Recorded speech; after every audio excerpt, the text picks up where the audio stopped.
Bronny James versus the heaviest NBA player mga idol sa NBA Summer League, Kenny Lofton Jr. Binuli ng anak ni LBJ. Nakakatakot ang nangyari sa player na to ng Lakers mga idol. Parang may pumutok sa kanyang leg. Hindi nakalakad. Brutal injury. So ang breaking news mga idol ngayong araw ay ang pagbabalik ni Damian Lillard sa Portland Trail Blazers. 3-year deal ito mga idol worth $42 million at may kasamang no trade clause. Ibig sabihin yan, hindi nila pwedeng i-trade si Damian Lillard without his consent. Pareho ni LeBron.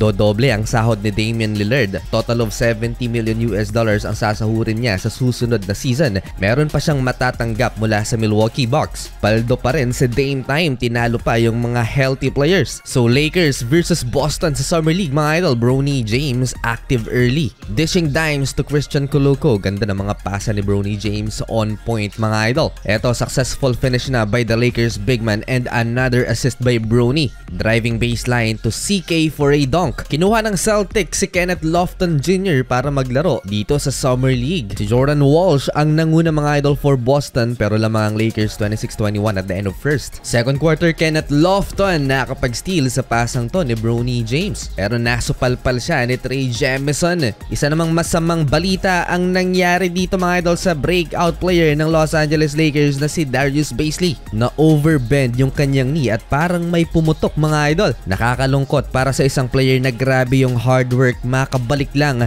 sa NBA. Hindi nakalakad at kinailangang i-wheelchair palabas ng court. Si Jordan Walsh ang leading scorer ng Boston with 10 points at the half. Lamang mga idol ng Boston 40-35. Kailangang magbuhat ni Cole Swider at Dalton Knecht. Si Bronny James naman 0 so far in one shot attempts sa first half.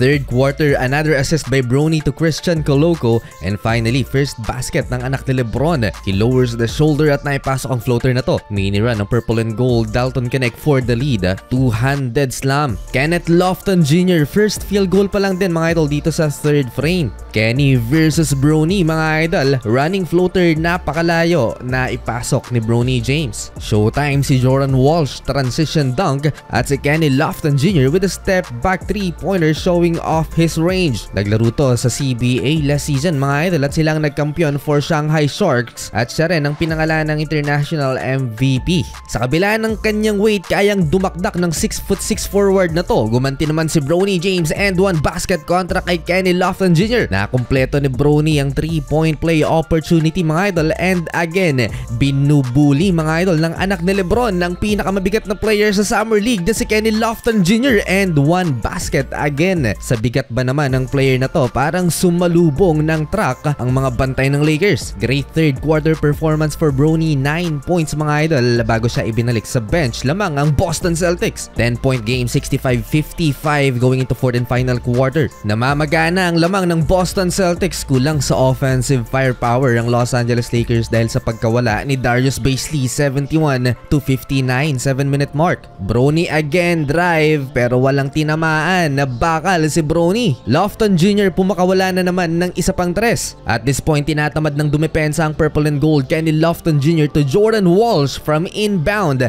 Windmill dunk. Panawawala ng pag-asa si Bronny James as he scored again beyond the arc. Leading scorer na siya with 13 points pero may 8 turnover. 11-point game, 78-67 down the stretch. Sa kabila ng 8 turnover, meron naman ng 5 assist si Bronny James. Eto, gandang fake ni Bronny kay Kenny Lofton Jr. for easy layup. Bronny with 16 points so far dito sa second half and scoreless siya sa first 2 quarters. Technical naman ang inabot ni Kenneth Lofton Jr. matapos niyang trash talkin ng official. Solid din ang nilaro nitong si Kenneth Lofton Jr. dito sa second half. Lumobo pa sa 14 points ang inahabol ng Lakers mga idol dito sa fourth quarter at hindi na naipanalo pa ng Lakers. Well, sa huli, panalo ang Celtics.